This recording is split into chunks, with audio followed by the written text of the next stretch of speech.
Gracias, Carla, por el pase. Comenzamos cara a cara. Vamos a conversar de economía. Primero, hay, por supuesto, expectativas. Se confirmó la permanencia de Julio Velarde, pues al frente del BCR. Sin embargo, se va a dar una reunión hoy con el presidente Pedro Castillo. No se ha realizado todavía, pero digamos que lo más importante por ese lado, por lo que significaba la permanencia de Velarde al frente del ente que maneja la política macroeconómica en el Perú, ha sido confirmado. Esto en medio, el dólar ha bajado un poquitito, pero como lo presentábamos en el noticiero, en medio de un contexto alcista que no veíamos en la historia reciente. En realidad vamos a conversar con Diego Macera, economista, gerente general del Instituto Peruano de Economía, IPE. ¿Qué tal, Diego? Buenas noches.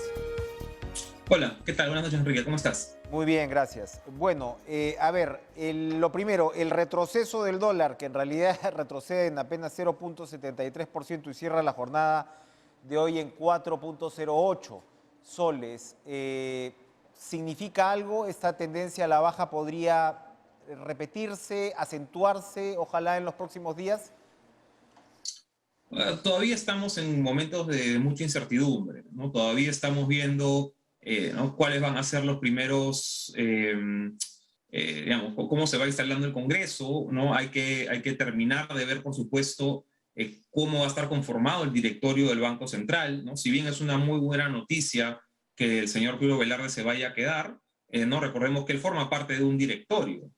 ¿No? Y poco se puede hacer aún siendo presidente, ¿no? Si tienes un directorio con el que es difícil trabajar. Y para esto también hay que recordar, ¿no? Son tres directores, aparte del presidente, ¿no? Son tres directores que va a seleccionar el Ejecutivo y tres directores que va a seleccionar el Congreso. Entonces creo que los mercados van a estar también muy atentos a por dónde vayan estos nombramientos. Y por otro lado, por supuesto, lo otro que queda pendiente, que es muy grande, es la incertidumbre a partir del manejo económico ya proveniente del propio Ejecutivo, ¿no? Ha habido algunas señales de parte del ministro de Economía, Pedro Franque, ¿no? Que ha dicho, bueno, no hay controles, no va a haber, no va a haber radicalismos, ha querido decir de cierto modo, pero a veces sus declaraciones pues se ponen en contexto con lo que puede venir de la boca del presidente del Consejo de Ministros, ¿no? Y creo que a todo esto suma además suma el clima de inestabilidad, que el propio presidente de la República no se haya pronunciado pues todavía ni de un lado ni al otro, ¿no? Y el silencio acá creo que causa ¿no? bastante insatisfacción. El silencio sin duda pues tiene un peso en la economía, sobre todo en estas circunstancias. Ahora, este contexto que vivimos también tiene su complejidad, Diego, porque los commodities también están al alza y eso nos conviene de un lado y nos perjudica del otro, sobre todo con commodities que están relacionados, el famoso maíz, ¿no? Duro que comen los pollos, etcétera.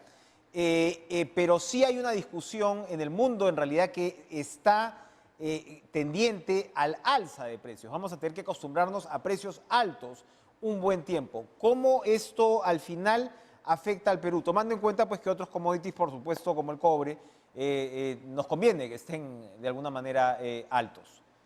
Por supuesto. A ver, creo que hay que ver la inflación que hemos vivido en los últimos meses.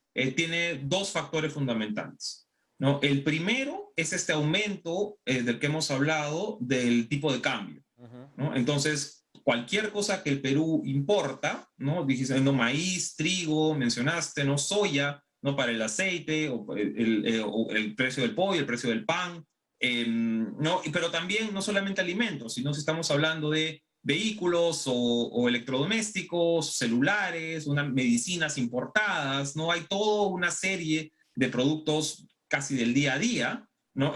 Incluyendo el combustible, ¿no? Que tienen este componente en dólares. Entonces, por ahí ha venido una parte importante de la inflación, ¿no? Porque el sol vale menos, vamos a necesitar más soles para comprar dólares que son necesarios para comprar estos productos. Entonces, esa es una.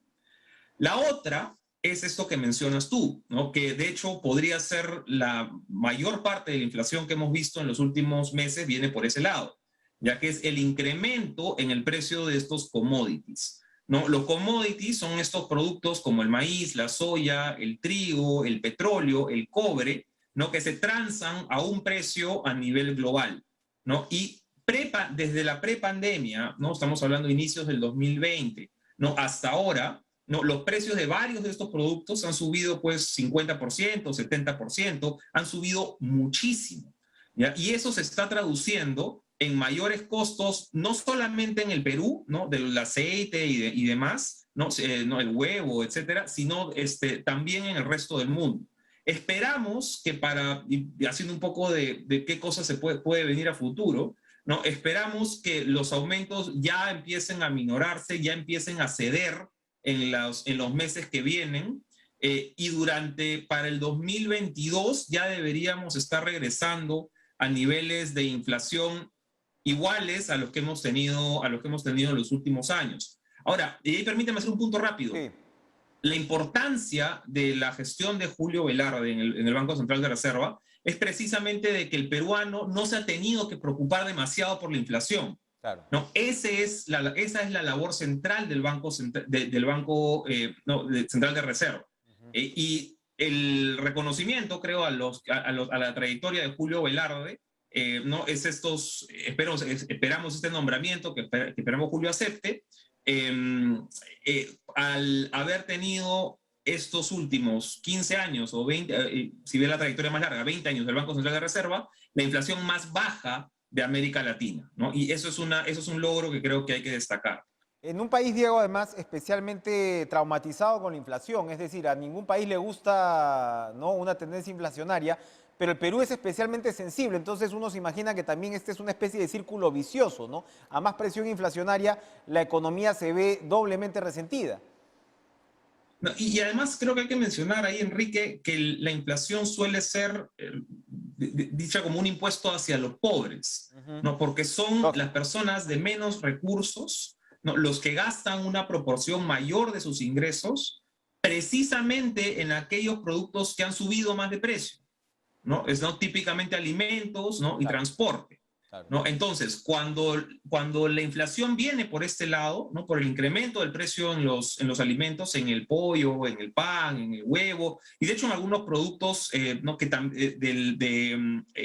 verduras locales, los que lo siente más son las familias de menores recursos, ¿no? Y eso creo que tiene que quedar claro, que esto es un tema serio, pero que ojalá vaya a poder ceder en el mediano plazo. El Perú obviamente no tiene control sobre el precio de los commodities, ¿no? Pero sí tenemos algo de influencia sobre el precio del dólar, ¿no? Y acá lo más importante para que empiece a bajar es dar ciertos mensajes de calma, tranquilidad y moderación en las políticas económicas. Ahora, Diego, aquí hay un punto además importante. Estás hablando, por supuesto, del ciudadano de a pie, el peruano que sufre más la presión inflacionaria, pero del otro lado, el tema del dólar ha tenido un componente importante en lo que no sé si podríamos denominar fuga de capitales, los famosos 12.000 millones de dólares que salieron, pero hay otro punto que a mí me ha preocupado mucho, que es que lo ves, ¿no? Lo ves porque legalmente tienen que publicarlo en un diario, la reducción de capital de muchísimas empresas. No sé si hay exactamente pues, un seguimiento, pero lo que ve, no vamos a mencionar cuántas empresas, pero hemos visto empresas muy grandes, pero también haciendo la revisión hemos visto empresas medianas que incluso reducen el capital. ¿Qué cosa es reducción de capital? Tú lo puedes explicar mucho mejor, es darle la plata a los accionistas y de alguna manera recortar la cantidad de reinversión o la posibilidad de reinversión de utilidades que se puede dar en el país. Es una señal que dice, oye, prefiero plata en mano, ¿no?, que volando. Allí también se está sintiendo la falta de una tranquilidad para el propio inversionista y empresario, ¿no? Y lo que dices, Enrique, es muy importante, porque cuando no tenemos este clima de estabilidad económica, ¿no? Digamos, nadie quiere arriesgar demasiado su plata, ¿no? El inversionista, la familia, cualquiera, el empresario, el papá, la mamá, todos queremos cuidar nuestro dinero. Entonces, cuando sentimos, ¿no?, que hay de repente, pues, cuando no sentimos que hay un panorama claro en los siguientes meses o quizá años en el país, el primer impulso es guardar, ¿no? Si nosotros queremos generar empleo, y de hecho, lamentablemente, ese es el tema que deberíamos estar hablando mucho más hoy día. No creo que entre una cosa y otra, ¿no? Hemos perdido un poquito el foco, a veces entiendo por las circunstancias, pero es muy importante tratar de regresar siempre al foco de los dos temas que hoy día más le preocupan a la gente, que es el empleo y la protección contra el avance del COVID, ¿no? Esos son los dos temas centrales, ¿no? Y cuando tú mencionas muy bien, ¿no? Que hay que hay incertidumbre, ¿no? Y que se están viendo, ¿no? No tomas de ganancia, que se están viendo recortes de capital, que probablemente se vayan a ver en los siguientes meses recortes de las perspectivas de inversión privada que se tenían, ¿no? Eso es lo más probable es que lo veamos en los siguientes meses. No, lo primero que se afecta con eso es el mercado de empleo. Y lo que hemos tenido hasta ahora es un proceso, pasado del 2020, hemos tenido un proceso de recuperación del empleo, pero mucho de este empleo ha sido subempleo o empleo informal. No hemos todavía llegado a los niveles de empleo adecuado o bien remunerado que teníamos pre-pandemia. Mejorar la calidad del empleo, mejorar los ingresos de los trabajadores es de lo que deberíamos estar hablando. ¿Cómo lo hacemos? Son subsidios a la planilla, no, son de repente mejoras que se le pueden hacer a Reactiva, ¿no? Hay varias cosas que se pueden discutir en el corto plazo, pero en el mediano y largo plazo lo más importante es la generación de tranquilidad para que haya más inversión. Eso es lo único que te da empleo sostenible. Se ha anunciado esta formación de esta comisión multisectorial encabezada por Franque para ver qué se hace, entre otras cosas. El primer ministro mencionó el tema del dólar y hay otros temas. Ya sabemos que el tema del dólar básicamente en lo inmediato, ahí ves lo que tú decías de la muñeca de Velarde, en qué momento interviene el BCR, cuánto interviene, cuántos dólares compra, vende, ¿no? O sea, cómo vas ajustando eso, pero en realidad pues es un alcance limitado. En todo caso, si es que interpretamos la conversación que hemos tenido, lo que esta comisión debería producir son señales tranquilizadoras, concretas. Sí, a mí lo que me preocupa más bien es que la existencia de esta comisión sea ya una señal que no tranquiliza, sino hace lo opuesto. Creo que no necesitamos tanto una comisión que nos diga por qué se debe el alza del dólar, eso está más o menos claro. Ciertamente hay un componente internacional, ¿no? El ministro de Economía, el señor Frank, lo ha mencionado, pero si uno, digamos, toma órdenes de magnitud y ve, ok, cuánto se ha fortalecido el dólar a nivel global en las últimas semanas versus cuánto se ha depreciado el sol, el número no da. O sea, tiene que haber y hay un efecto interno, ¿no? Muy probablemente por el movimiento político, ¿no? Que está afectando el precio del dólar. Entonces, creo que no se necesita tanto una comisión de largo plazo para analizarlo. Y como digo, es un poco paradójico, porque la formación de esta misma comisión es lo que te da creo lo que te imprime justamente una sensación de riesgo de cuáles podrían ser estas recomendaciones que vendrían de la comisión. No, estamos hablando de control de precios, ojalá que no, ha sido descartado por el ministro Franque, ¿no? Volver a algo parecido al dólar MUC, ¿no? Subsidios generalizados, ¿no? ¿Por dónde van los resultados de esa comisión? Yo creo que es algo que deberíamos prestarle mucha atención. Y déjame volver a un punto rápido que hiciste antes, Enrique. El Banco Central no tiene como objetivo mantener el precio del dólar atado a cierto punto. No quiere, el Banco Central no dice, oye, el dólar tiene que ser 4 o tiene que ser 4.1. No, el rol del Banco Central, y eso hay que explicarlo, ¿no? El rol del Banco Central es reducir la volatilidad del dólar, ¿no? Del tipo de cambio. ¿Qué quiere decir? ¿No? Que no fluctúe, que no cambie demasiado a lo largo del tiempo. Pero si el dólar, por oferta y demanda, porque recordemos, el tipo de cambio no es nada más que un precio, ¿no? Es la relación entre oferta y demanda de dólares. Si el tipo de cambio tiene que subir por los factores que estamos viendo hoy día, ¿no? Inestabilidad política, etcétera, entonces subirá. El rol del Banco Central es aminorar la volatilidad en ese proceso de subida, ¿no? Eso creo que tiene que quedar claro. Ahora, con las señales que nos está dando la economía, digo también, y es importante, volver al tema de generación de empleo, y el empleo se genera mayoritariamente por el lado de la inversión privada. Pero al mismo tiempo, en los últimos meses se ha estado debatiendo sobre la conveniencia, por ejemplo, de que el Perú, hablando de política fiscal, pueda subir un poquito más esa aguja. probablemente si se dieran anuncios con esas características, la economía reaccionaría ya a estas alturas mucho más negativamente. Yo creo que vamos a tener un escenario fiscal más complicado del que habíamos anticipado. Así es. ¿No? Felizmente el Perú tiene fortalezas que hemos ido acumulando durante varios años, ¿no? Nuestra deuda como porcentaje del PBI todavía es relativamente baja, ¿no? Comparado con otros países, estamos hablando pues de 36%, mientras países ¿no? parecidos a nosotros pues, pueden tener 50 o 60. Pero aquí hay que avanzar con muchísimo cuidado.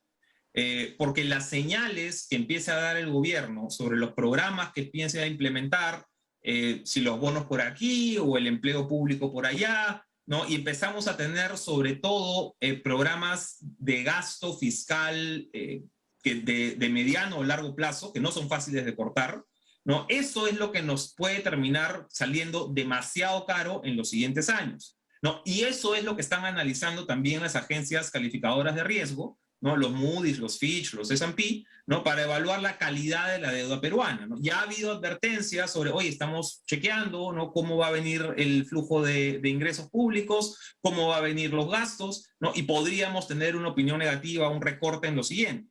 Ahora, para muchas personas eso a veces puede sonar, oye, S&P, Moody's, ¿no? ¿En qué me afecta?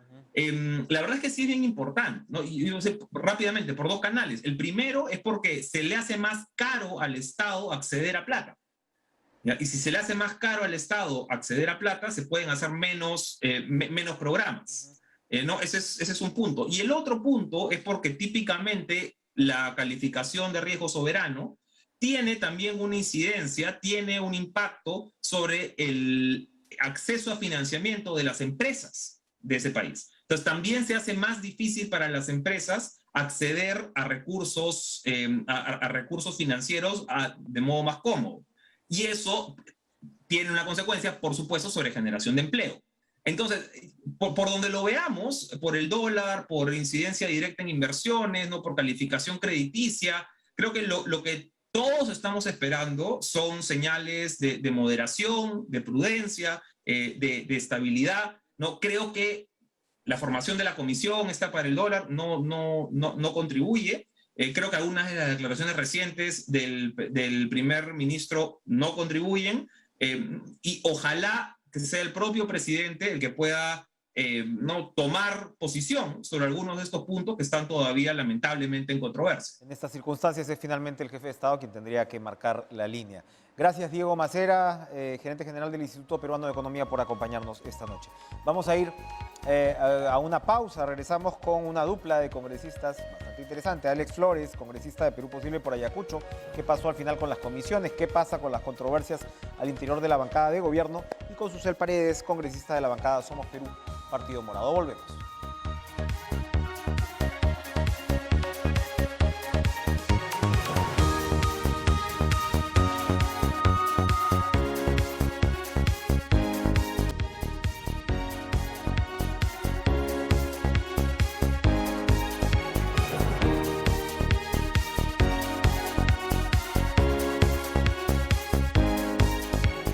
Le damos la bienvenida al congresista Alex Flores, congresista de Perú Libre por Ayacucho. ¿Qué tal, congresista? ¿Cómo está? Muy buenas noches. Por estar con nosotros. Enrique, gracias por darme esta oportunidad, hacerle llegar un saludo cordial a todos nuestros hermanos peruanos y a nuestras hermanas peruanas también que están viendo tu importante programa, y gracias por la invitación. A usted las gracias además por venir a estudios. Cuénteme.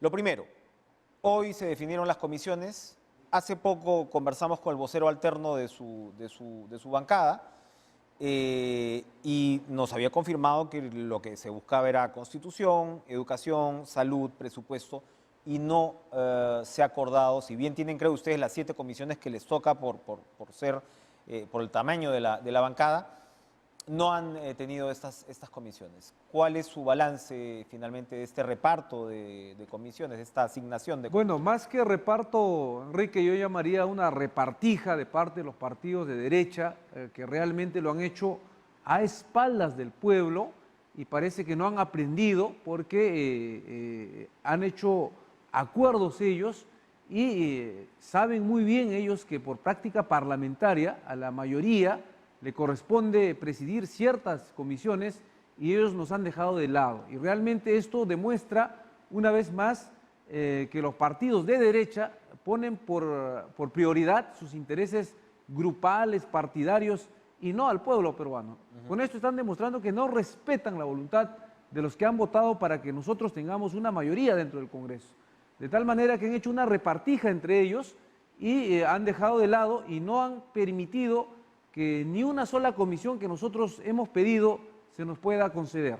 De tal manera que nosotros denunciamos públicamente esto es una repartija en la cual han impuesto a través de los votos, si bien es cierto, y se han puesto de acuerdo pues entre ellos, dejando de lado las peticiones legítimas que tiene la bancada de Perú Libre.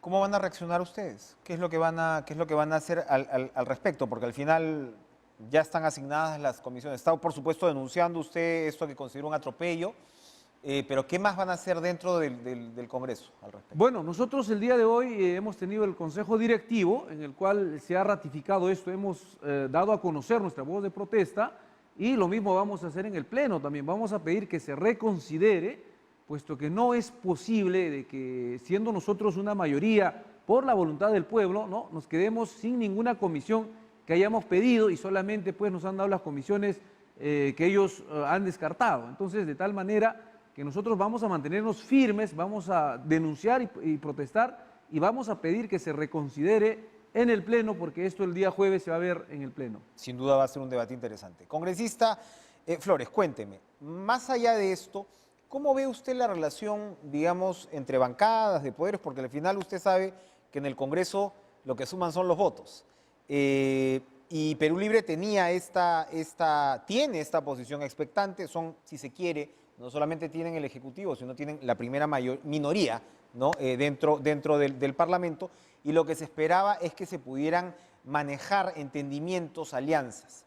¿Eso va quedando cada vez más difícil? ¿O creen ustedes todavía que pueden generar acercamientos con bancadas? Hubo de hecho bancadas que se aliaron con ustedes en esta frustrada lista para la mesa directiva, que luego han criticado incluso la conformación del gabinete. Por eso le pregunto, ¿hay posibilidades de recomponer lazos con bancadas como APP, parte de Fuerza Popular, Somos Perú Partido Morado? Cuéntenos, por favor, su visión al respecto. Sí, nosotros como un partido democrático que somos en Perú Libre, desde un primer instante llamamos al diálogo, nosotros buscamos el consenso porque eso es lo que quiere el país, para eso nos han elegido a este nuevo Congreso, pero lamentablemente los partidos de derecha, ¿no?, Fuerza Popular, Renovación Popular, Alianza para el Progreso, Acción Popular, es decir, todos lo que han hecho es hacer una repartija, ¿no?, imponer la cantidad de votos que ellos tienen, prácticamente una dictadura, y dejarnos de lado a nosotros. Ellos son los que no quieren conversar,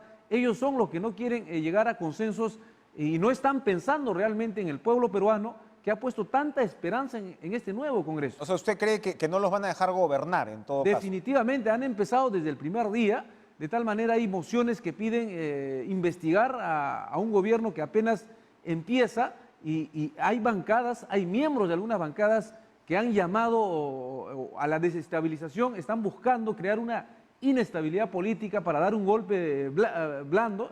En este caso hay personas pues inclusive que han llamado a la sedición, ¿no?, que es algo imperdonable. Entonces, lo que pasa es que de parte de la derecha de ellos no hay esa actitud democrática, ¿no?, de consensuar, de dialogar, de conversar. Por el contrario, hemos visto su postura antidemocrática de desestabilizar al gobierno y también hacer lo mismo dentro del legislativo, que es lamentable.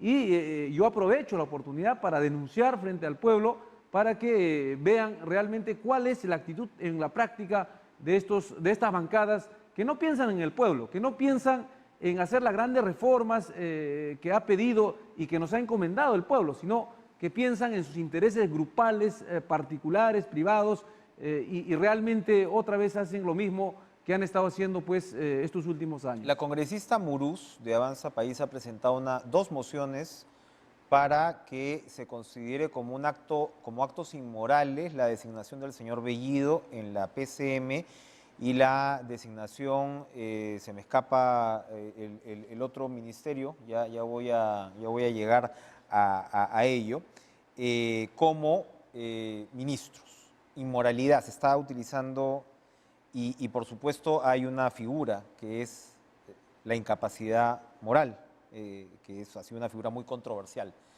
por el lado del Parlamento en los últimos años. ¿Ustedes creen que se está yendo por una línea que llegue a este debate, a esta suerte de debate? No, definitivamente aquí hay un plan concertado de la derecha para buscar desestabilizar, para buscar la inestabilidad y están buscando pues la vacancia presidencial. Incluye, ¿no? perdóname, al canciller Héctor Béjar. La congresista Roselia Amurús ha presentado 2 mociones para que se considere declarar acto inmoral la designación de Bellido y de Béjar.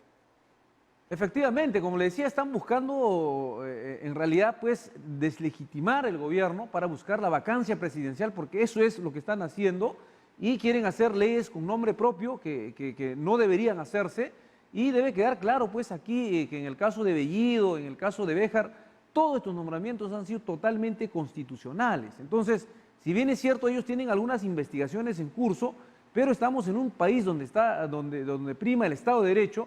Y cuando uno es investigado, pues tiene la calidad de presunción de inocencia, es decir, son inocentes. Entonces, aquí lo que estamos viendo es una postura política antidemocrática que no están dejando gobernar desde el primer instante y tiene pues otros fines que apuntan en este caso a querer vacar al presidente, a desestabilizar el gobierno. Ahora, congresista, cuénteme, también usted sabe, por supuesto, que la política es el arte de lo posible. Entonces usted me ha mencionado en varios momentos a los partidos de derecha que estarían bloqueando estas iniciativas. La crítica va también por el lado de que Perú Libre, ¿no?, según sus críticos, ha interpretado este mandato electoral que usted también ha mencionado de manera, digamos, un poco extremista, ¿no? Que el país no ha votado como tal por un gobierno de izquierda y que se quiere imponer un gobierno de izquierda. ¿Cree usted que lo que se puede es recuperar una discusión donde vayas centrándote o ustedes piensan más bien que lo que se tiene que aplicar es un gobierno de izquierda? No, definitivamente Perú Libre es un partido democrático. Nosotros desde un primer momento hemos llamado al diálogo.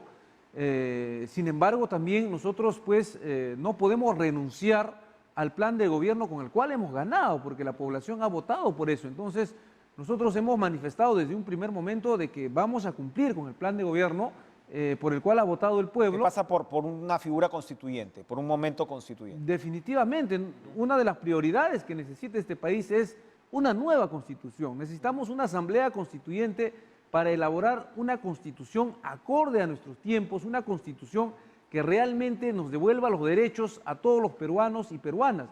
Porque la constitución que tenemos en la actualidad, la constitución vigente, la constitución del 93, es una constitución ilegítima, espuria, es una constitución que se ha hecho pensando solamente para favorecer a una clase oligárquica y no a las grandes mayorías. ¿Cómo compagina esto, congresista, con la reacción de la economía? Porque en realidad, claro, en el discurso, ¿no?, se puede entender ese punto de vista, pero la economía es muy sensible y el Perú de todas maneras no es una economía aislada, es una economía globalizada, es una economía que reacciona, como digo, a estas señales que pueden ser interpretadas como desincentivadoras de la inversión. ¿Qué piensan ustedes al respecto? Sí, definitivamente en este mundo globalizado ningún país es una isla, pero también aquí hay que dejar bien en claro que hay muchísima especulación. Hay una especulación interesada de los grupos de poder económico que están acostumbrados a manejar este país a espaldas de la realidad de las grandes mayorías, ¿no?, que han tenido en estos últimos años de neoliberalismo, en casi 30 años, muchas prerrogativas, ¿no?, de tal manera que hay mucha especulación. Y esto demuestra, Enrique, de que lamentablemente nuestro país, ¿no?, depende de los intereses económicos de los grupos de poder. Eso significa que no tenemos una economía independiente, no tenemos un país soberano. Es una razón que nos lleva a pensar con mucha más profundidad de que necesitamos recuperar la soberanía en nuestro país, de tal manera pues que no podemos estar en estas especulaciones porque el gobierno quiere aplicar algunos programas que son totalmente legítimos y válidos. Por ejemplo, qué interesante es lo que me dice, ¿cómo se combate la especulación en este caso? Porque Bueno, han dicho que no van a controlar precios. No, ¿Cómo se combate? definitivamente, en ningún momento hemos dicho que vamos a controlar precios, no vamos a controlar precios, es algo que todos los cambios que nosotros vamos a hacer o pretendemos hacer es dentro del marco constitucional. Es decir, no hay nada que temer, todo se va a hacer a través Ojo, que el marco constitucional es la economía social de mercado, ¿no? O sea, correcto. Entonces, los cambios que queremos hacer nosotros es, primero, queremos cambiar la Constitución, ¿no? Pero de ninguna manera tampoco queremos controlar los precios. Lo que nosotros estamos diciendo es que la sociedad peruana, el Estado peruano, no puede estar sometido a la economía de mercado, ¿no? Necesitamos una economía con mercados, que es muy diferente. Entonces, nosotros hemos planteado que necesitamos una economía con mercado, una economía popular con mercados, es decir, hay que darle prioridad a los pequeños empresarios, a los microempresarios, a los empresarios peruanos, a esos emprendedores, ¿no? Entonces, la Constitución actual solamente le favorece a las grandes empresas, tanto nacionales y transnacionales. ¿Ustedes favorecerían de alguna manera, porque, a ver, estamos hablando de una tensión acá de visiones políticas, de visiones de ver el mundo, con un ejecutivo de un signo, un Congreso que, como usted lo acaba de describir, tiene otro signo, a pesar de la presencia importante que tienen ustedes allá?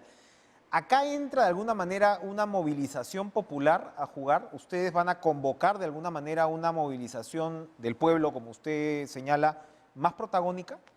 Definitivamente. Nosotros vamos a hacer conocer al pueblo, y justamente yo hago esta denuncia, de que en las comisiones, en el reparto de comisiones ha habido una repartija de parte de la derecha, se han puesto de acuerdo, es verdad, si ellos suman, tienen mayoría de votos, pero en ningún momento están pensando en el pueblo, en ningún momento están pensando en ese pueblo que los ha elegido. Tal es el caso, un simple ejemplo, que la Comisión de Educación lo va a presidir, ¿no?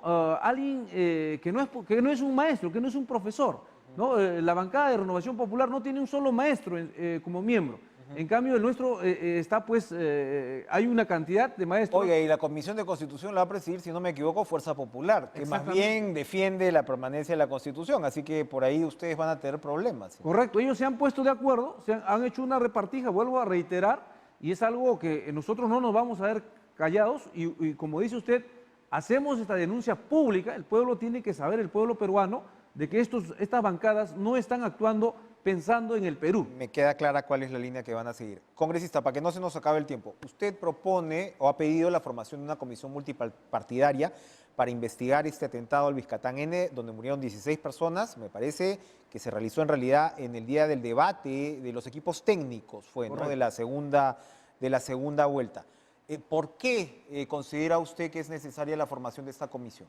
Así es, Enrique, yo estoy pidiendo, he presentado una moción del orden del día que hoy ha sido pasado al Pleno para debatirse, para crear la comisión investigadora del atentado del 23 de mayo, ¿no? En la cual fallecieron efectivamente 16 personas, porque hasta la actualidad no se tiene claridad de los hechos y por lo tanto tampoco se tiene responsables. No puede ser que en un país que dice ser democrático, no puede ser que en pleno siglo XXI haya 16 muertos, entre ellos mujeres y niños, y no haya responsables. Por ello es necesario que se cree una comisión investigadora multipartidaria para dilucidar estos hechos, encontrar los responsables, y ya no debe haber más impunidad en este tipo de casos en nuestro país. Muy bien. La del remate. El congresista Cerrón ha sido elegido, pues, vocero, pero hasta ahora no lo tenemos por acá y creo que no ha dado entrevistas. Hay críticas con respecto al papel de su hermano Vladimir o la hegemonía dentro del partido. ¿Por qué fue elegido el señor Cerrón, en todo caso, vocero, si todavía no ejerce la vocería? Yo le agradezco que usted venga acá. De repente el congresista Alex Flores debió ser el vocero. Cuente. Bueno, muchas gracias. Bueno, el compañero Waldemar Cerrón ha sido elegido democráticamente dentro de la bancada. ¿Hay división dentro de la bancada? No hay ninguna división, por el contrario, nos mantenemos en esa unidad, con esa claridad de que hemos llegado para servir al pueblo. Bueno, el que tenga el apellido de nuestro secretario general, el que sea familiar de él, no le prohíbe en este caso participar y ser vocero. La decisión ha sido democrática, ha sido de parte de los miembros de la bancada, ¿no? Y seguramente en el momento que crea, él va a salir pues también a hacer conocer nuestra postura. Estaremos esperándolo con entusiasmo. Gracias, congresista Alex Flores, por visitarnos en nuestros estudios. Congresista de Perú Posible por Perú Libre. Perú Libre. Por ahí hay un, como dicen, un duende por ahí que me ha Perú libre, ni más faltaba. Perdón, Perú libre, congresista por el hermoso departamento de Ayacucho. Gracias por estar con nosotros esta noche. Volvemos con más.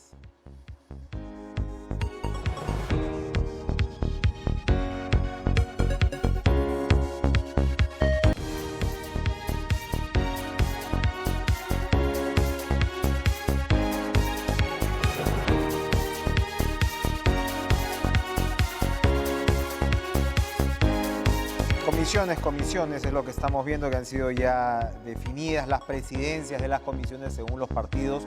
Por supuesto, uno de los puntos centrales, que lo acabamos de conversar con Alex Flores, congresista de Perú Libre. Ellos están indignados claramente con el resultado, porque les toca 7 comisiones y ellos querían, por supuesto, las comisiones centrales, ¿no? De salud, educación, presupuesto, constitución, economía, y al final, bueno, se han quedado con pueblos andinos, comercio exterior, cultura, mujer, producción, inclusión social, ciencia y tecnología.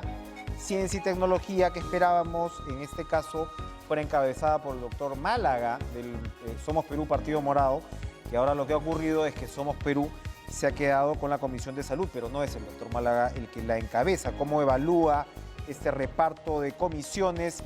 Susel Paredes, congresista de esta bancada, Somos Perú Partido Morado, es la primera pregunta de esta noche y le damos, por supuesto, la bienvenida. Como siempre, Susel, un gusto verte. ¿Qué tal? El gusto es mío.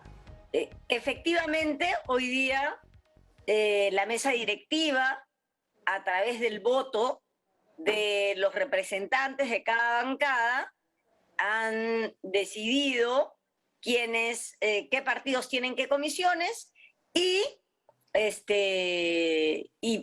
seguramente ya mañana tendremos los nombres exactos de quienes presiden cada comisión.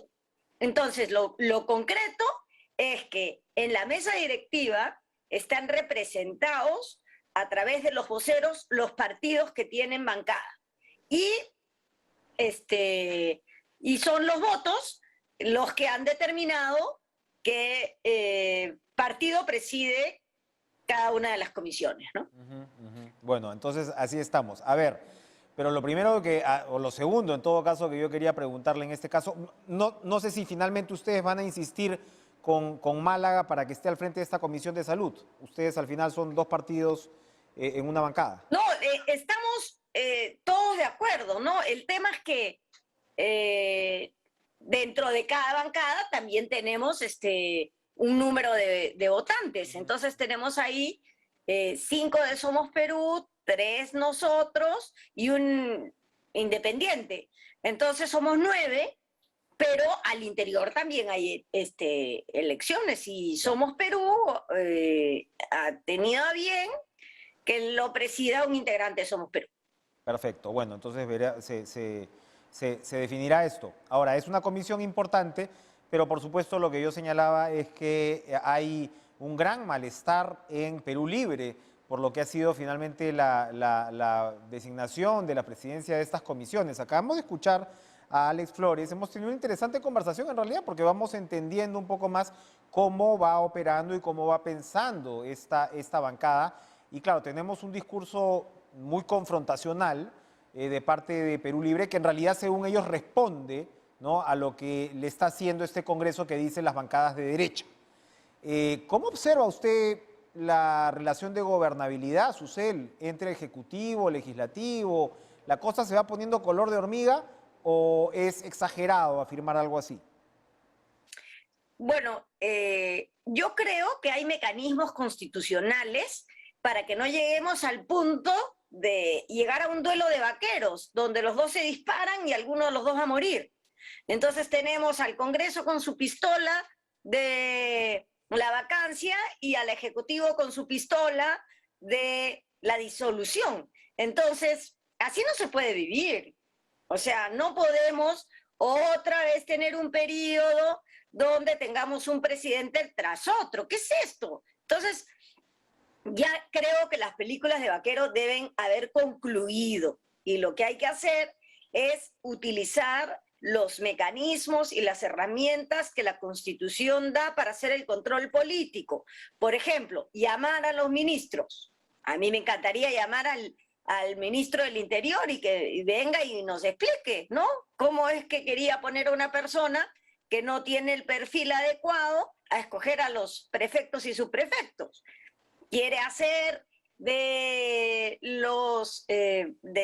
un ejército de subprefectos, prefectos que además ganan un sueldo, justo un año antes de las elecciones, alguien que no tiene el perfil para elegir bien a estas personas. Me encantaría que venga, y seguramente lo vamos a pedir, que venga el ministro de Transportes también a darnos explicaciones, cómo va a ofender al pueblo de Villa El Salvador, nombrando en promovilidad a una persona que aparentemente le habría dado la licencia Bamba al camión que explotó en Villa El Salvador. Entonces, en vivienda, ¿cómo va a ser que pongas como secretario general o jefe del gabinete de asesores a una persona implicada en un problema de exámenes de admisión en una universidad nacional? O sea, eso no se puede permitir. Entonces, ya nosotros, los morados, hemos mandado los oficios a los ministros, al premier, ¿no?, a servir, nos hemos reunido con el Contralor, nos hemos reunido con la más alta directiva de servir, y entonces estamos haciendo uso de los mecanismos que la democracia nos da para hacer control político. Ahora se les puede citar, se les puede interpelar y vamos controlando esta situación, pero no y se les puede censurar también. Para agarrarnos a balazos. ¿Se les puede censurar también o usted no le gustaría todavía? Sí, claro, se les puede censurar a cada ministro. O sea, si este ministro básicamente son tres los que me preocupan: vivienda, interior y transporte, porque no todos vemos todo, ¿no? Susel, vivienda y transporte, sí. Vivienda y transporte, además, usted, bueno, seguridad, que es un tema que le interesa a usted y al país, y usted sabe del asunto, pero vivienda y transporte, tienes pues en realidad el mango de la sartén de la infraestructura y del presupuesto. La plata grande está en vivienda y está en transporte. Entonces, ¿qué tenemos que hacer nosotros, representantes del pueblo? Cuidar la plata de la gente. Entonces, no podemos permitir que elijan a cualquier persona que no tiene los perfiles adecuados en esos dos ministerios. Ahora, Susel, el otro tema que además todo lo que usted ha descrito realmente son las preocupaciones probablemente críticas, ¿no? Hay otros... De todo el país. La señora que me escucha, los estudiantes, el taxista que me escucha también, está preocupado porque no se puede designar a las personas así porque simplemente son nuestros allegados. Si vamos a elegir a los mejores hijos del pueblo, que vengan de las regiones, los mejores funcionarios públicos, la Universidad San Agustín, la Universidad Nacional de Trujillo, la San Antonio de Abad del Cusco, tienen extraordinarios profesionales que han regresado a esas universidades. Ahí tiene usted un punto, porque la discusión pues no tiene que ser limeñocéntrica, no necesariamente, que es un poco la dicotomía que se quiere plantear ahora, ¿no? No, esa es una falsa dicotomía, un falso conflicto, porque además en Lima casi todos somos hijos de personas que vienen de las regiones. Mi papá era arequipeño y era un gran profesional. Igual otras personas que pueden venir de las regiones donde hay profesionales y además buenas universidades nacionales y pueden venir a servir aquí al Ejecutivo. Lo que despierta todas nuestras alarmas y les quiero por escrito que me contesten es por qué designan sin tener cuidado que esas personas sean las mejores para desempeñar ese cargo. Ahí usted ha tocado además otro punto que es interesante porque estamos hablando de unas metas que se trazó el presidente Castillo en su discurso del 28 de julio, muy ambiciosas, y ya sabemos cómo funciona pues el Estado peruano. Y lo que llama la atención es que en esta discusión, usted lo acaba de mencionar, servir no existe, desde la percepción aparente del partido de gobierno. Y Servir le ha recordado al gobierno que, para empezar, tiene 517 gerentes públicos de primer nivel. Ojalá fueran miles de funcionarios, pero bueno, ya han formado un equipo de 500 y pico. Entonces, como que no nos estamos entendiendo, ¿no? O sea, todos queremos que el Estado funcione mejor, pero no nos estamos entendiendo muy bien en la forma. porque, ojo, es bien fácil caer en el voluntarismo. Claro, tienes toda la razón. Mira, Servir es una institución que prepara funcionarios públicos y que inclusive los certifica para que tú tengas un gerente público que de cualquier institución del Estado, una alcaldía, un gobierno regional, un ministerio, dice, yo necesito un funcionario para esta tarea, y Servir te puede decir, mira, yo tengo aquí unos certificados que te pueden servir, ¿no? Servir, precisamente así es la palabra, porque para eso están los funcionarios públicos, para servir a la patria. Entonces, si ya existe eso, si te falta, saca de ahí que están preparados para hacer funcionar el sector público. El sector público, o sea, los ministerios, tienen sus complejidades. Para comprar un lapicero tienes que hacer todo un trámite para comprarlo, pero para tomar decisiones también. Y cuando tú vas a tomar decisiones con la plata de la gente, con la plata del pueblo peruano, tienes que elegir a los más capacitados y a los más decentes, a los más probos. Entonces, eso es lo que estamos exigiendo. Por eso nos hemos reunido con el Contralor y nos hemos reunido con Servir. A ver que estos también hagan su trabajo. Nos encanta que hoy día se haya reunido el presidente con el Contralor, porque el Contralor va a tener que hacer algo. El viceministro Carlos León, un oficial de la policía de primer nivel, ha renunciado y ha dicho, he renunciado porque me querían obligar a poner una persona que no estaba preparada en ese cargo. ¿Ya? El viceministro lo ha dicho por escrito. Entonces ahora habrá que ver, pues, ¿no? Cómo es que eso estaba sucediendo. Y para eso está el Congreso, como usted señala, y para eso está el control político. Un poco todo, ¿no? Yo no puedo dejar pasar la oportunidad de preguntarle por los tweets del primer ministro. Lo conversamos acá con el primer ministro. Y la respuesta fue, es interesante la respuesta en realidad, porque lo que el primer ministro responde es, oiga, yo vengo de otra sociedad y como tal hay que entender este origen y lo que yo podía pensar en ese momento no es lo que ya pienso ahora al frente de un cargo tan importante. Es una respuesta que genera un montón de complejidad y que es un reflejo quizás de lo que es nuestro país, pero usted como activista LGTBIQ+, quiero saber su opinión. Estamos hablando del jefe del gabinete. Mira, en el Cusco hay varias organizaciones LGTB. Así es que no es que en el Cusco no existamos nosotros. En el Cusco hay organizaciones de lesbianas, gays, personas trans, bisexuales. Además es una sociedad cosmopolita.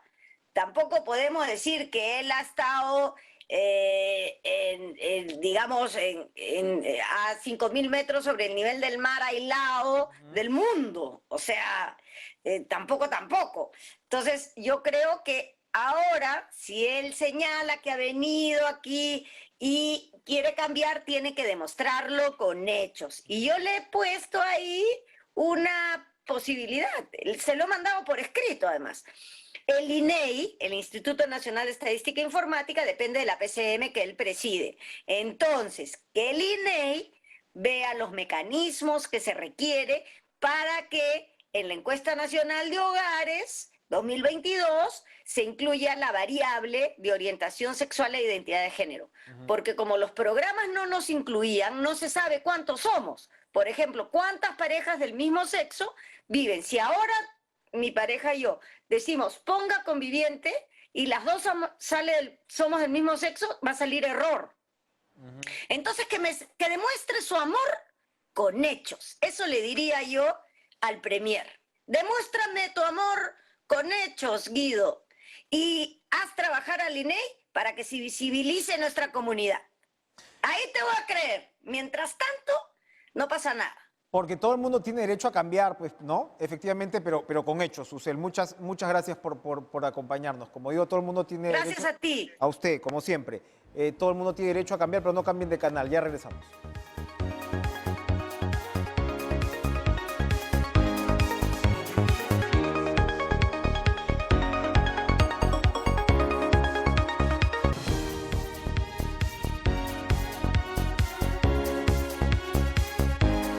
Gracias por estar con nosotros, como siempre, reforzando el mensaje que está propalando TV Perú, sus conductores, sus figuras. Vacúnense, vacúnense, vacúnense las 2 dosis. Esta semana ya está llegando una buena cantidad otra vez de vacunas y esperamos que el ritmo se recupere, pero recuérdelo, las 2 dosis es lo que nos va a proteger. Quédense con En Pared, quédense con toda la información deportiva que esta noche tiene el nombre de Messi y nos reencontramos mañana con más Cara a Cara. Adiós.